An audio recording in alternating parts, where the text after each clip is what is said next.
Hello, everybody. Scott Golden here with the Mid-South Wrestling Review Series for the 6th of March, 1982. We will have this particular month up and maybe some more. My goal is to get through all of Mid-South by early January. Hopefully that goes according to plan with my schedule in mind. Anyway, they show a clipped series which was poorly lit. Dusty Rhodes and Dick Murdoch versus the Samoans from Baton Rouge Centroplex, February 23rd, 1982. I can see why you bring Dusty in to get something cool out of that.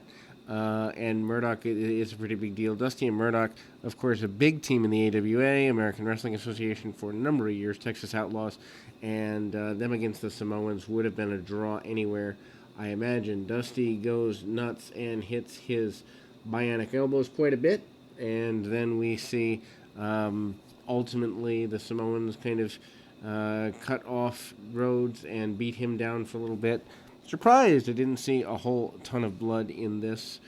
Just imagine the Samoans and Murdoch and Rhodes would give a good bit of blood. Obviously, Skandar Akbar on the outside, short tackles and the like, and Dusty is taken down.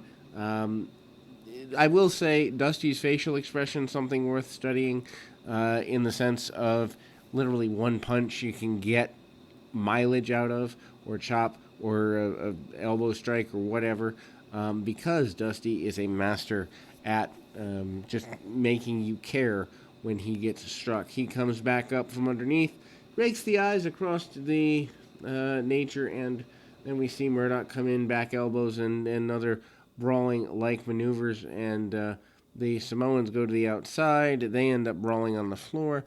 Pretty intense stuff on the floor.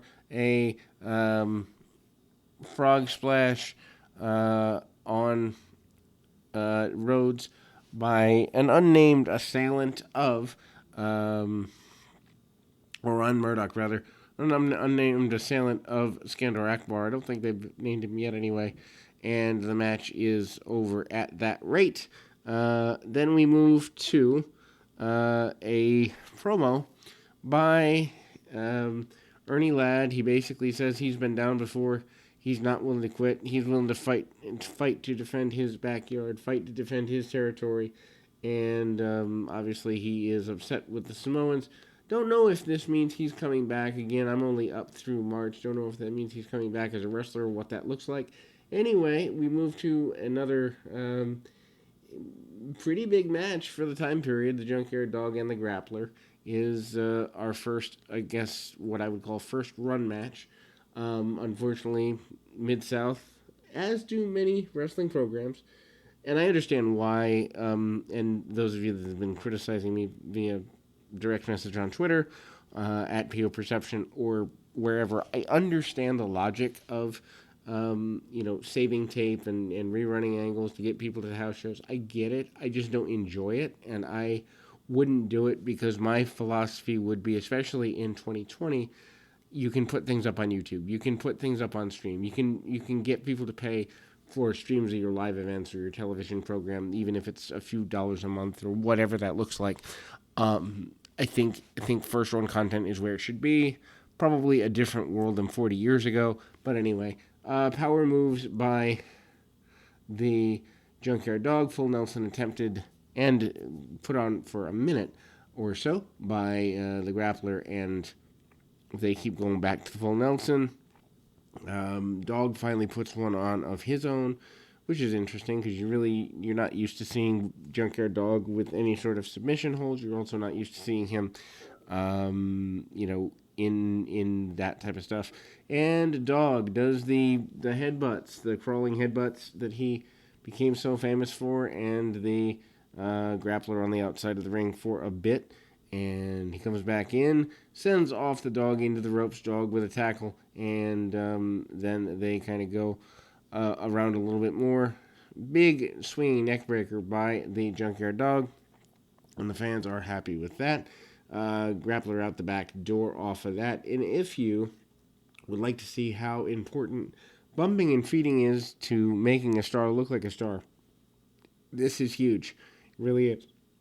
cut of the kitchen sink by the grappler, and again we kind of see that drop down tackle, and then the Junkyard Dog hits a few shots, punches, and the like, and then the grappler in the ropes, and certainly kind of gets the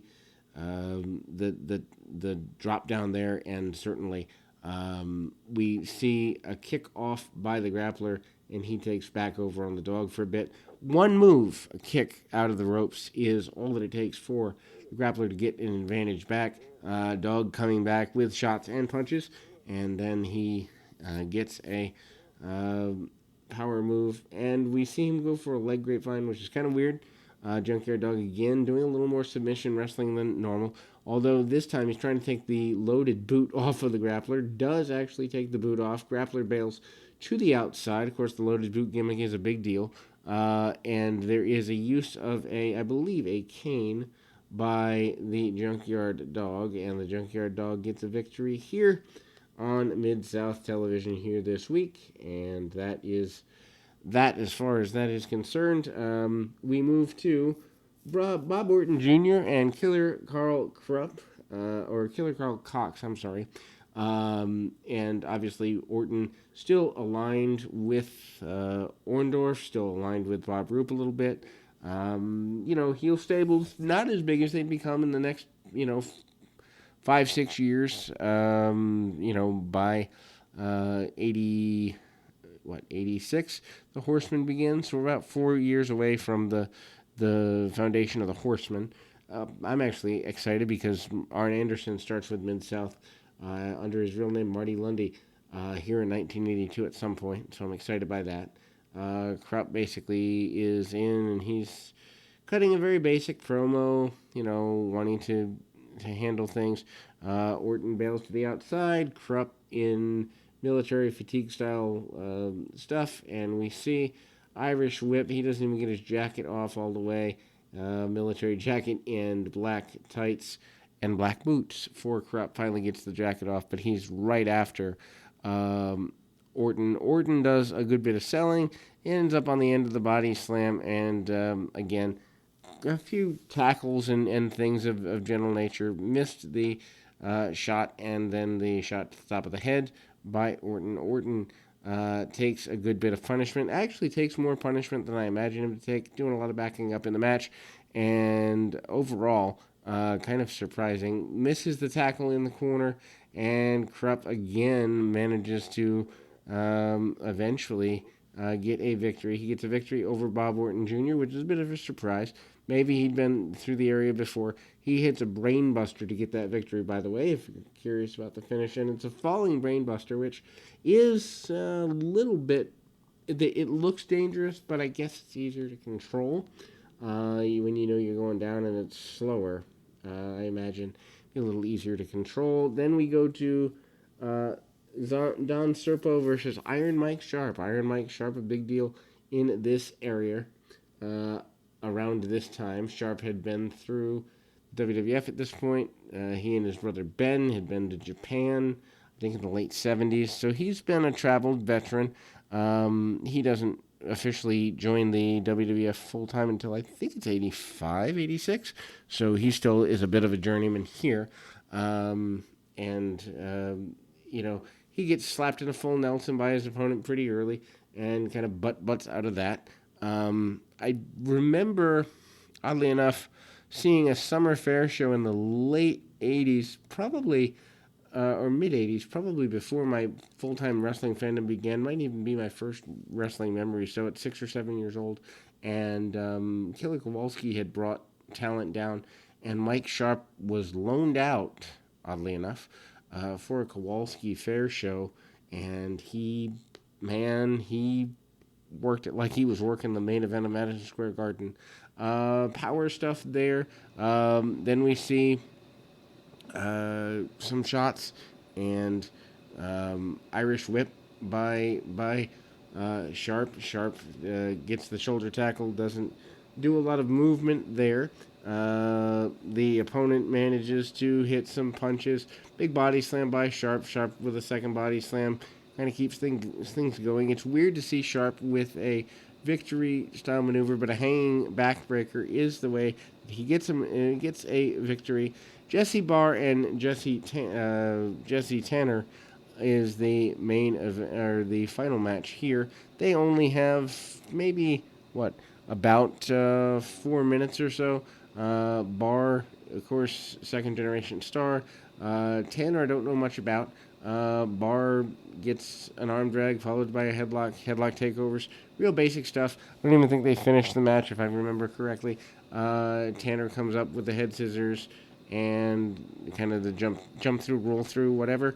And again, this is the traditional enhancement match to fill out the card subject to change sort of standby match that Mid-South is known for, and the way I think wrestling should be done on a television situation. Big body slam by the nature of that, and Barr pretty well is in control for a good bit. However, Tanner manages a hip toss after strong strike, and both guys pretty well fighting, jockeying for position on a front face lock, among other more basic body control, wrestling related maneuvers. We go into the final minute and a half of the program, and Tanner has some degree of advantage, although there is some striking, which then leads to a very quick victory right at the end. Back suplex, bridging style, and Jesse Barr gets your victory. As we close the program, we will be back with more right after this.